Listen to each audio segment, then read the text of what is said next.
J'interviens dans cette journée d'études en ayant au départ une petite réticence qui tient à ma crainte de paraître décalé par rapport à d'autres interventions, mais finalement, après avoir entendu les interventions des uns et des autres depuis ce matin, je pense que finalement, je ne suis pas si décalé, je suis désolé. Bon.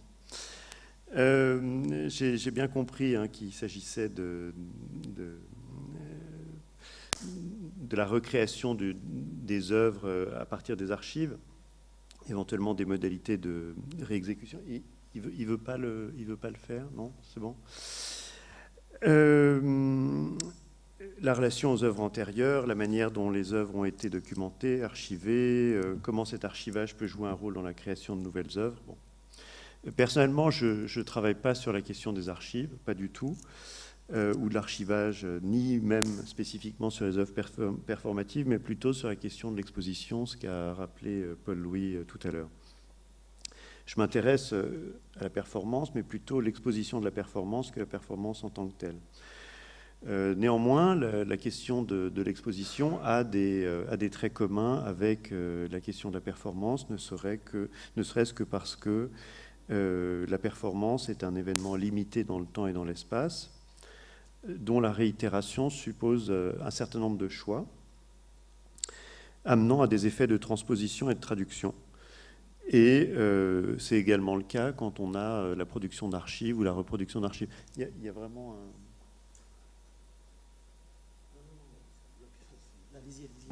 Comme si voilà. Même si c'est difficile.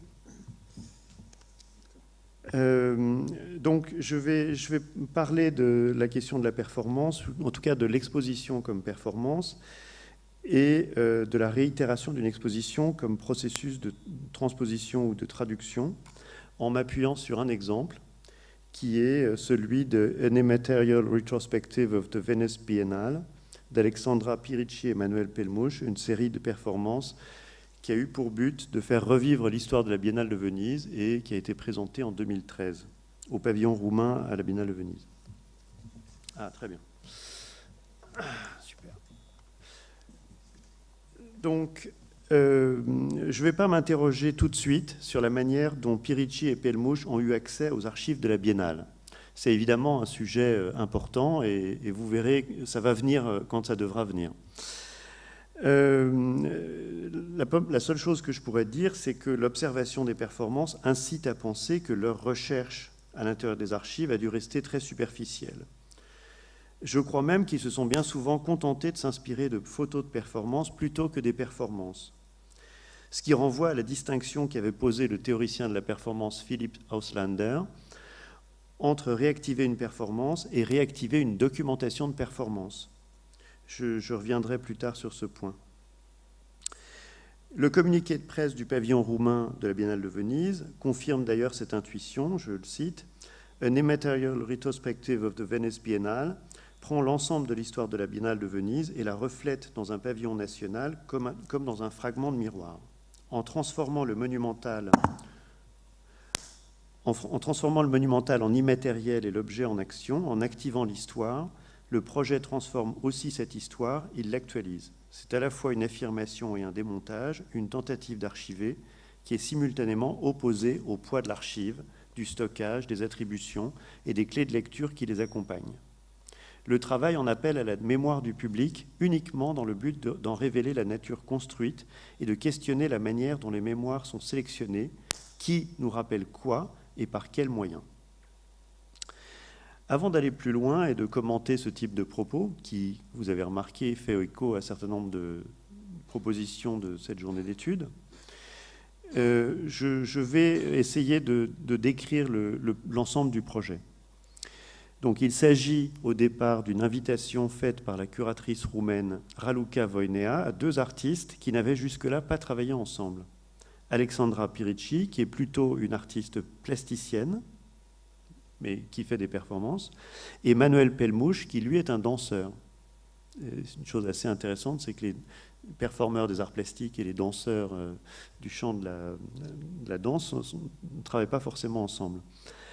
Et néanmoins, invités par Raluca Voinea, ils élaborent un projet commun, An Immaterial Retrospective of the Venice Biennale, en tant que relecture performée de l'histoire de la Biennale de Venise, réalisée de manière déléguée par des équipes de 5 performeurs amateurs, équipes constamment renouvelées tout au long des 6 mois de l'ouverture au public.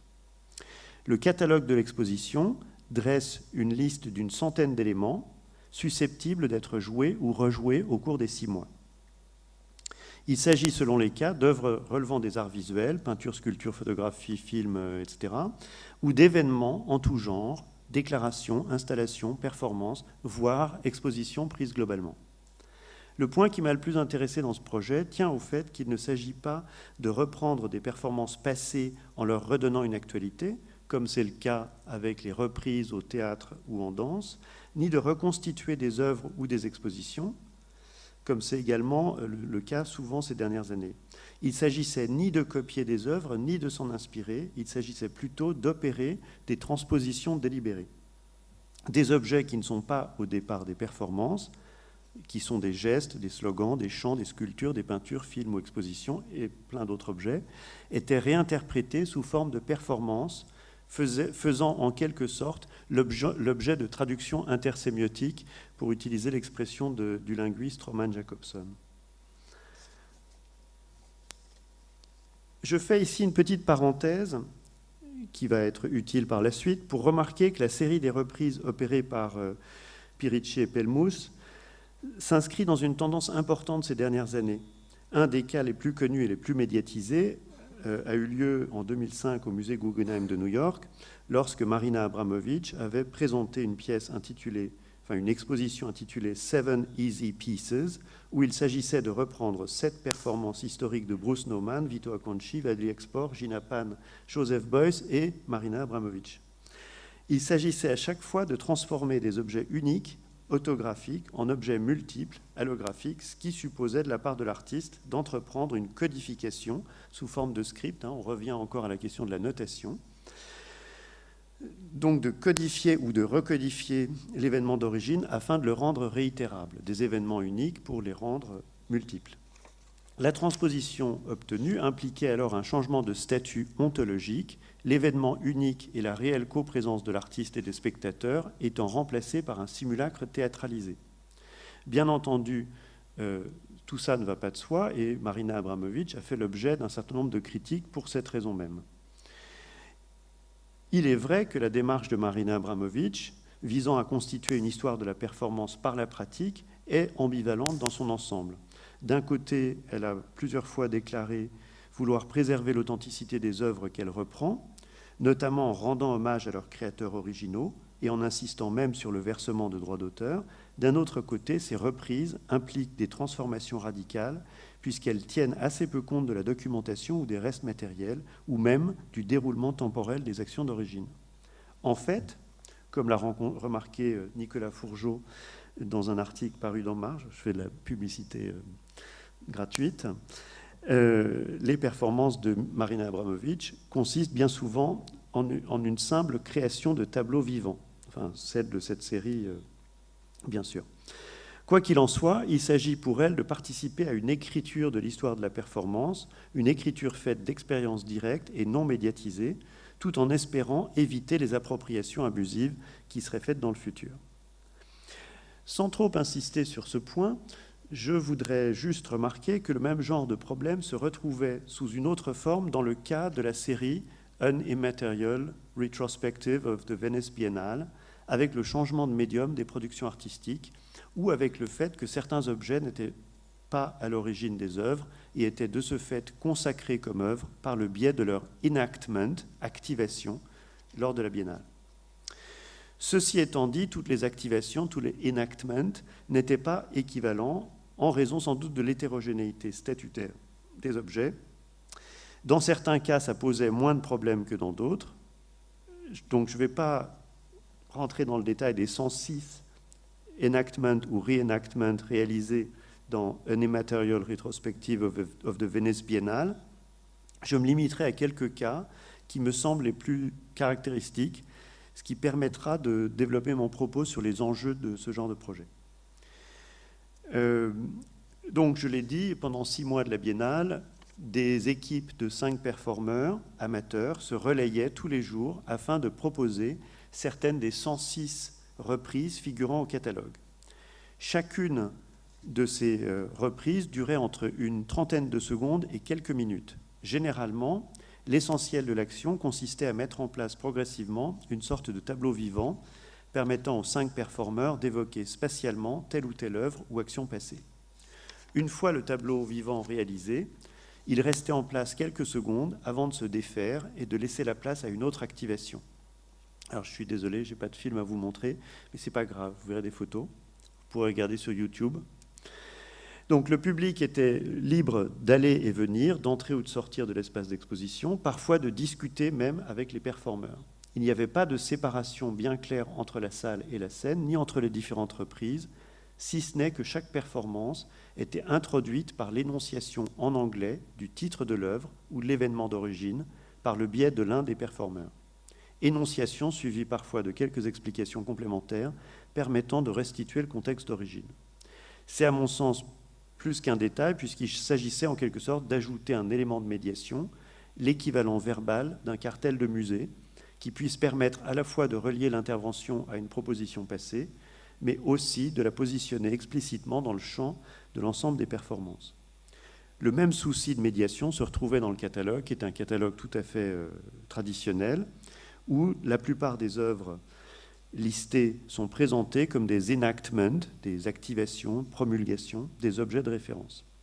Pour vous donner une idée de la diversité des objets repris, ça allait d'un bureau d'information à propos de la guerre du Vietnam à 3 niveaux, images, texte et son, proposé par David Lamelas en 1968, jusqu'à un objet en céramique d'Ukraine proposé par l'URSS en 1976, en passant par la réactivation d'une bannière suspendue au Giardini en 2007, celle de la libération de 10 000 papillons sur la place Saint-Marc en 1972, celle de l'espace actif pour action didactique, jeu, relaxation de 1970, un bas-relief anonyme de 1914 représentant des femmes, ou l'œuvre Number 12 de Jackson Pollock.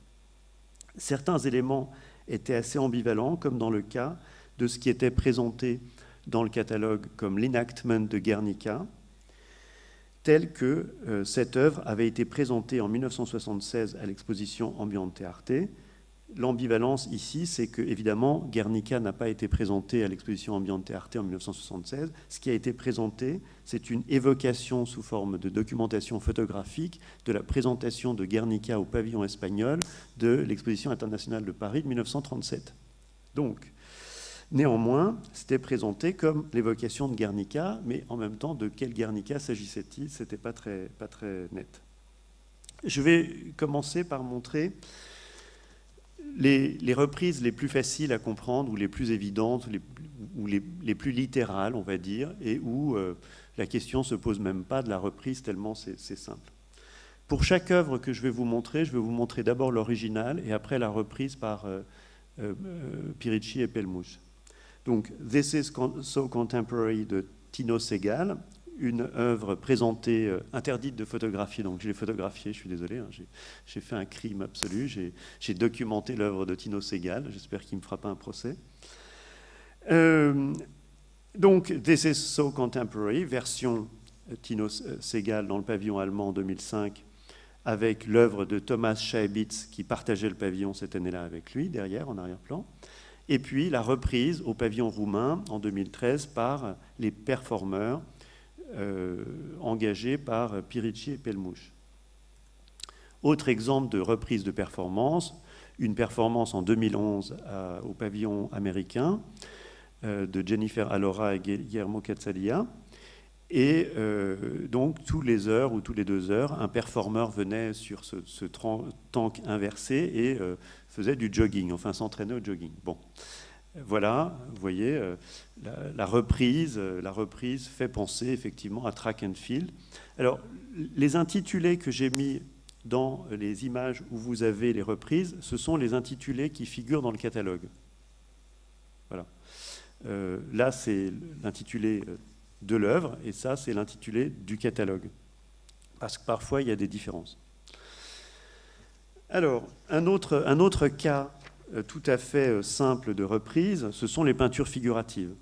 les peintures figuratives transformées en tableaux vivants. Donc évidemment, sachant que les reprises de Piricci et Pellemouche ressemblaient à des tableaux vivants, prendre des peintures figuratives et les jouer sous forme de tableaux vivants, ça va de soi. Par exemple, Giacomo Grosso, Il Supremo Convegno, une œuvre qui a fait un énorme scandale lors de la première édition de la Biennale de Venise en 1895, une œuvre légendaire, enfin, pour ceux qui connaissent l'histoire de la Biennale de Venise, et voilà, la reprise avec des changements d'identité, des hommes qui sont représentés par des femmes ou réciproquement, et évidemment une simplification de la scène. Autre exemple, une œuvre d'Edward Hopper, de 1943, présentée en 1952 à la Biennale de Venise, et sa reprise, voilà, Hotel Lobby, painting by Edward Hopper. Voilà. Autre exemple, alors c'est pas une peinture, mais c'est déjà quelque chose, ce n'est pas une peinture, c'est une installation sculpturale ou une sculpture peut-être, je ne sais pas, proposée par Maurizio Cattelan et dont la reprise est assez littérale également, voilà, bien que le rocher ait été représenté par une performeuse roulée en boule. Alors c'est plus compliqué évidemment de reprendre des œuvres abstraites. Dans ce cas, il est parfois difficile de voir le lien avec l'œuvre d'origine. Par exemple, si je vous montre cette œuvre, ça fait bien rire Paul-Louis, mais donc une œuvre immortelle de Norbert Kricke, n'est-ce pas, Flächenplastik im Raum de 1964, exposée à la Biennale de Venise et dont on se souvient encore, et la reprise par les performeurs de cette œuvre. Vous voyez, donc là, c'est plus métaphorisé, on va dire.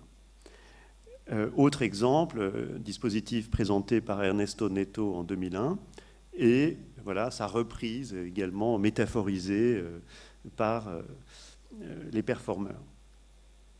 À mon sens, le cas le plus complexe, alors je ne vais pas revenir, il y a des cas totalement improbables comme la libération des papillons sur la place Saint-Marc, de 10 000 papillons ou des choses comme ça, mais le cas le plus complexe et le plus ambivalent de reprise concerne les installations site-spécifiques, in situ.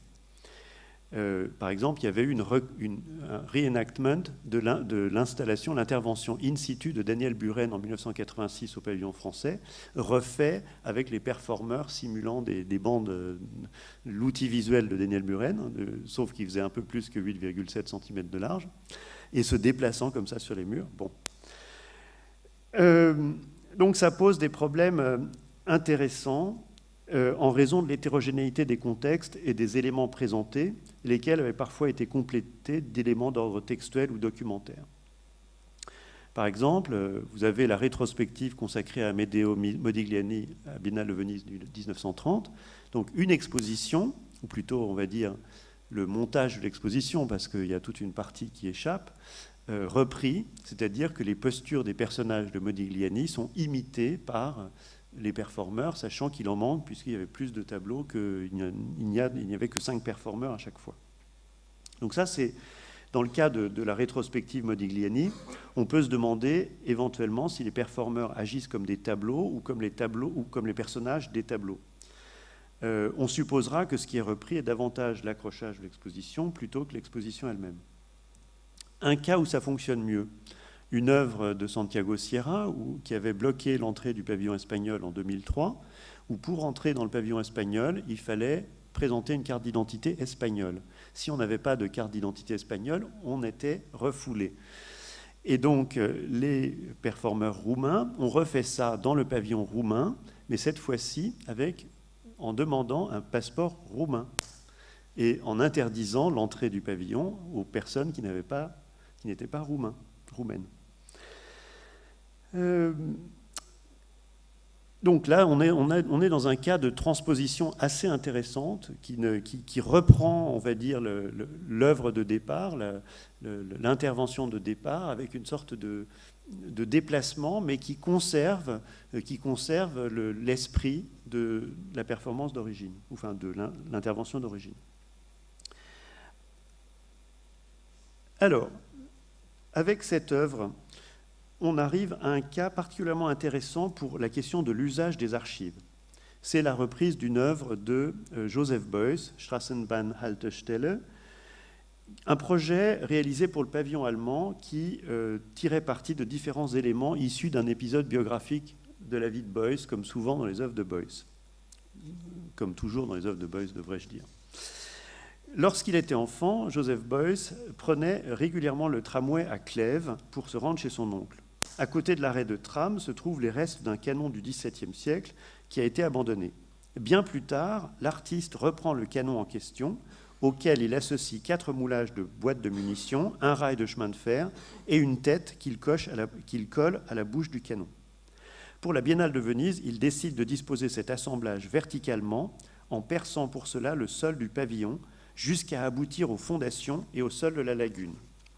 À la suite de cette exposition, Beuys réexpose le même dispositif lors de sa grande rétrospective de 79-80 au musée Guggenheim de New York. La pièce est ensuite achetée par le musée Kröller-Müller d'Otterlo aux Pays-Bas, où Beuys stipule expressément qu'elle doit désormais être présentée démontée et à l'horizontale. Peu de temps après, il vend une autre version de la même œuvre au collectionneur Erich Marx, lequel en fait don 20 ans plus tard au nouveau musée du Hamburger Bahnhof de Berlin. Le dispositif de présentation de l'œuvre à Berlin reprend alors, avec quelques variations, le dispositif d'Otterlo. Alors maintenant, je vous montre la reprise des performeurs roumains. Comme vous pouvez le constater, il y a une distance assez importante entre l'œuvre de Joseph Beuys et sa reprise par les performeurs roumains. Pour comprendre ça, il faut se rappeler que Beuys a effectivement dit que l'œuvre devait être déposée horizontalement, et là vous avez une photo de la manière dont l'œuvre de Beuys est présentée au musée Kröller-Müller d'Otterlo. Donc, comment ont fait les performeurs roumains pour, à partir de là, réaliser ça? Bon, en fait, je viens de le dire, une autre version de la même œuvre avait été vendue plus tard par Beuys au collectionneur Erich Marx, grand collectionneur de Beuys, peut-être le plus grand collectionneur de Beuys. Et plus tard, 20 ans plus tard, Erich Marx en a fait don au musée de Hamburger Bahnhof à Berlin. Et en fait, regardez, vous voyez la présentation de la recréation de l'œuvre par Beuys pour Erich Marx, qui ressemble à ça, et la performance de Piricci et Pellmouche ressemble en fait à la recréation au sein de la collection Marx du Hamburger Bahnhof de l'œuvre de Beuys, et ni à la présentation au pavillon allemand, ni à ce qui reste, ce qui reste dans le musée de cette œuvre. Bon. La question que ça pose est évidemment celle de l'usage des documents photographiques. On revient à la distinction que j'ai posée en commençant, une distinction de Philipp Auslander, entre le fait de réactiver une performance et le fait de réactiver la documentation qui en a été faite. Que faut-il penser de An Immaterial Retrospective of the Venice Biennale? En quoi l'ensemble participe-t-il de l'écriture d'une rétrospective immatérielle de la Biennale de Venise? L'exactitude historique est-elle importante? Que faut-il y voir? Le catalogue de cette exposition donne quelques pistes de réponse. Le propos de l'exposition est présenté non pas sur le mode d'une relation déférente aux archives, un hommage qui serait rendu à la grande histoire de la Biennale de Venise, mais au contraire comme une manière de résister au système de l'art contemporain international et à sa surenchère régulière vers davantage d'expositions d'artistes et d'argent. Le caractère immatériel, c'est-à-dire remplacer des objets par des performances, est défendu comme le moyen d'échapper à un matérialisme qui ruinerait l'art. Je cite la curatrice Raluca Voinea. An Immaterial Retrospective of the Venice Biennale représente une expression de la confiance dans un futur de l'art qui est moins fétichiste et orienté vers les objets, qui conteste les interprétations hégémoniques de l'histoire sans les remplacer par d'autres tout aussi hégémoniques. Ainsi, il s'agit de dire que le savoir sur les œuvres ou expositions passées n'appartient pas de manière privilégiée à une autorité quelle qu'elle soit, mais dépend davantage de l'utilisation qui en est faite. C'est en quelque sorte l'éloge de la réactivation appropriative, une réactivation qui ferait l'œuvre et lui donnerait du sens aujourd'hui. Ou pour le dire autrement, l'art appartient aux performeurs et non pas aux conservateurs. Un des points les plus intéressants mis en avant dans le catalogue est d'ailleurs que l'exposition des performeurs roumains n'est pas réalisée par des performeurs professionnels, mais par des personnes qui n'ont pas nécessairement de compétences spécifiques. L'ensemble est même envisagé par la curatrice comme une illustration de la manière dont des Roumains déqualifiés en viennent à travailler temporairement en Italie pour un maigre salaire avant de repartir chez eux. De fait, les performances étaient parfois approximatives, elles respectaient très peu l'exactitude historique, mais elles n'avaient pas coûté cher à réaliser. Selon les mots de Raluca Voinea, ça coûte pas plus cher de faire venir de Roumanie, loger, nourrir et payer une quinzaine de performeurs que de faire réaliser une œuvre spécifique et de la faire transporter à Venise. Au contraire, ça permet de distribuer de manière plus équitable l'argent au sein du monde de l'art. Ce genre de remarque n'est pas sans écho, d'autant plus que les reenactments de Piricci et Pelmouche s'inscrivent dans ce qui est déjà un début de tradition, au moins depuis le début des années 2000, les histoires performées.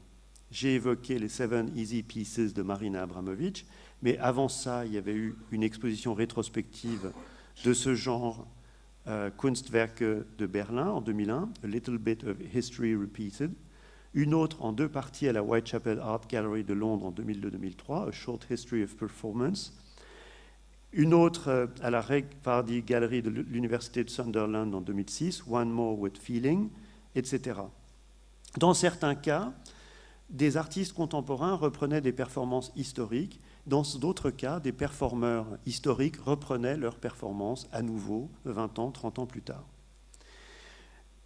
Le cas de A Little Bit of History Repeated peut être vu comme une sorte d'anticipation de An Immaterial Retrospective of the Venice Biennale, puisque cette exposition conçue par Jens Hoffmann avait permis à 11 artistes contemporains de répéter des performances classiques, mais sans qu'elles soient pour autant remises en scène. Je cite Hoffmann. « Je n'ai pas demandé aux artistes de réactiver des œuvres des années 60-70, auquel cas j'aurais pu demander à des acteurs, mais de travailler avec des pièces originales d'une manière créative. » Tino Sehgal, un artiste avec lequel Jens Hoffmann a travaillé à plusieurs reprises et qui est sans doute un des modèles d'Alexandra Piricci et Manuel Pelmouche, est un bon exemple d'application de ce genre de principe. Ainsi, Kiss, une de ses œuvres les plus connues, présentée notamment au musée Guggenheim de New York en 2010, a pu être vue par Dorothea von Hantelmann comme une sorte d'histoire de la sculpture en acte. Il s'agit en effet d'observer les mouvements d'un couple de performeurs ou danseurs, pris dans un lent mouvement conjoint où sont successivement évoqués sous forme de tableaux vivants des groupes sculptés ou peints bien connus, les couples représentés par Rodin, Brancusi, Picasso, Klimt et même Jeff Koons dans sa célèbre série Made in Heaven. Pour la théoricienne de la performance Rebecca Schneider, une des dimensions les plus curieuses de Kiss et d'autres performances de Sehgal est qu'il n'est pas facile de qualifier précisément les participants. Il ne s'agit pas vraiment de performeurs puisque l'ensemble de l'action suit un script très précisément défini. Il ne s'agit pas non plus de danseurs puisque leurs gestes n'ont pas de qualité particulière. Il ne s'agit pas vraiment d'acteurs au sens professionnel. Pour Rebecca Schneider, il faudrait plutôt les qualifier d'employés ou de figurants à la manière dont on désigne les personnes effectuant des tâches simples et répétitives dans des bureaux ou sur des plateaux de cinéma. Ces acteurs sans qualité sont aisément interchangeables, ce qui peut conduire à penser que le passage de la performance autographe à la performance allographe, c'est-à-dire réitérable, entraîne aussi un changement de régime économique, la délégation dans l'ordre de la réalisation de la performance étant susceptible d'être externalisée à l'image de toute activité dans notre capitalisme post-industriel basé sur une économie de services. On peut ici remarquer que la question de la reprise des performances telle qu'elle est pratiquée par Tino Sehgal, mais aussi Piricci et Pelmouche, renvoie en fait à un débat déjà assez ancien qui oppose les tenants de performances vues comme des événements éphémères, non reproductibles et fondés sur l'expérience réelle du spectateur, ce qui est une position sur la réelle présence, notamment défendue par Richard Schechner ou Peggy Phelan, et ceux qui, comme Philipp Auslander, entendent montrer qu'il n'y a pas de différence essentielle entre une performance et la médiation filmique qui en est faite. Pour Schechner, les originaux de la performance disparaissent aussi rapidement qu'ils sont réalisés. Il n'y a pas de notation, de reconstruction, de films ou de vidéos qui puissent les conserver. Cette position éthique, qui dénie donc la documentation, a été reprise avec quelques nuances par Peggy Phelan dans un livre abondamment diffusé au début des années 90 qui s'appelle Unmarked. Elle y ajoute l'idée selon laquelle la non-reproductibilité serait même ce qui garantirait la performance contre toute récupération. Selon ces mots, l'indépendance technologique, économique et linguistique de la performance vis-à-vis de la reproduction de masse est sa plus grande force. Mais quand même, l'immatérialité de la performance la garantit-elle vraiment contre toute récupération par le marché de l'art et la culture matérialiste contemporaine? De fait, les positions de Schechner et Phelan ont depuis une vingtaine d'années été largement contestées, et c'est sans doute dans ce contexte qu'il faut envisager à la fois les reprises de Marina Abramović, de Tino Sehgal et de Pirinci et Pellemouche. Ceci étant dit, ces différents cas ne sont pas équivalents et on pourrait même dire qu'ils divergent fortement. S'il s'agit bien pour Marina Abramović de prendre acte de la possibilité de reproduire les performances, c'est d'abord afin d'assurer une bonne place à la performance au sein de l'art contemporain, y compris au sein de son marché. Il faut en effet reconnaître que l'utilisation de plus en plus répandue d'outils de documentation à partir des années 70 a progressivement permis aux performeurs d'intégrer à la fois le marché de l'art et les collections muséales. Pour Pirinci et Pellemouche, c'est au contraire ce qui permet de la faire échapper à toute récupération par le marché.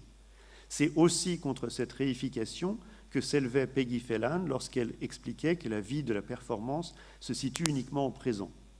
La performance, selon elle, ne peut pas être sauvegardée, enregistrée, documentée, ou sinon elle participe aux représentations de représentations, et à ce moment-là, elle devient autre chose que de la performance.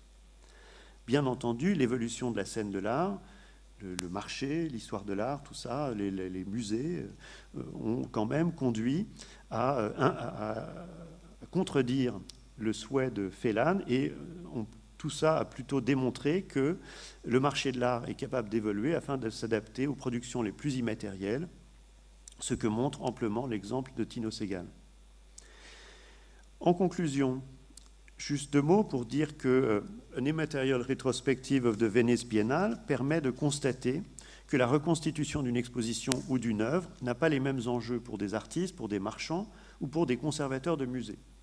Pour des conservateurs de musées, comme Germano Celant, mais on pourrait appliquer ça à des curateurs qui ne sont pas conservateurs comme Jens Hoffmann, ce qui compte est d'essayer de restituer l'expérience des spectateurs d'origine en rassemblant les œuvres, la scénographie, les explications, les moindres détails permettant de s'approcher autant que faire se peut de la première présentation. Évidemment, c'est totalement illusoire, mais peu importe, c'est quand même leur souhait. Et dans ce cas, le rapport aux archives est absolument déterminant et l'entreprise de reconstitution a une importante dimension scientifique. Et ainsi, au même moment où était présentée An Immaterial Retrospective of the Venice Biennale, était présentée la reconstitution, ou reprise plutôt, de la célèbre exposition Quand les attitudes deviennent formes par Germano Celant. Pour Pirinci et Pellemouche, la reconstitution d'une exposition ou d'une installation n'a pas de raison d'être au sens de la reconstitution scientifique, et elle ne donne pas même forcément lieu à une autre exposition ou installation. C'est ce qu'on a pu constater dans le cas de la reprise de l'exposition Modigliani ou des installations de Buren ou Beuys. En revanche, ça donne lieu à la création d'une œuvre inédite qui n'a bien souvent pas grand-chose en commun avec l'élément, objet, événement auquel elle se réfère. Ça témoigne d'un phénomène que la critique Jennifer Allen a assez bien caractérisé. Je la cite. À la différence du déroulement chaotique de l'événement d'origine, le reenactment sait ce qui va se passer et ce qui est plus important, c'est comment ça va commencer et se finir. En d'autres termes, le reenactment crée l'origine, donne à l'origine une définition et une identité qu'elle n'a peut-être pas eue pour elle-même. Le reenactment en cours dans l'œuvre de Pirinci et Pellemouche peut ainsi être vu comme une opération d'étiquetage rétrospectif. Simultanément, le reenactment fonctionne comme une source d'inspiration. On en revient là à la question bien connue de la création par palimpseste, pour reprendre l'expression de Gérard Genette dans son ouvrage du même titre. De fait, reprendre des performances en changeant leur contexte de présentation a une importante dimension créative. La nouvelle version peut s'accompagner d'opérations de réduction ou d'augmentation, enrichissement, expansion, et d'un changement de médium ou de destination, ce qui a pour conséquence d'en changer la forme, même si le sens général est conservé. À un moment donné, Genette pousse très loin l'idée de l'omniprésence des reprises dans le champ littéraire, jusqu'à dire qu'on pourrait considérer que n'importe quelle œuvre peut être vue comme une reprise de n'importe quelle œuvre antérieure, moyennant un certain nombre de transformations. C'est sans doute comme cela qu'il faut envisager l'œuvre d'Alexandra Pirici et Emmanuel Pelmouche. Donc je termine en vous montrant La Rivoluzione Siame Noi de Joseph Beuys et sa reprise par Sturtevant, pour justement faire une comparaison avec la première image que je vous ai montrée de la reprise d'une performance, enfin, d'une action de Beuys par Marina Abramovic. Là, évidemment, le contexte n'est pas le même, l'intention n'est pas le même, et on peut s'interroger sur laquelle des deux reprises est plus juste. Voilà. Je vous remercie.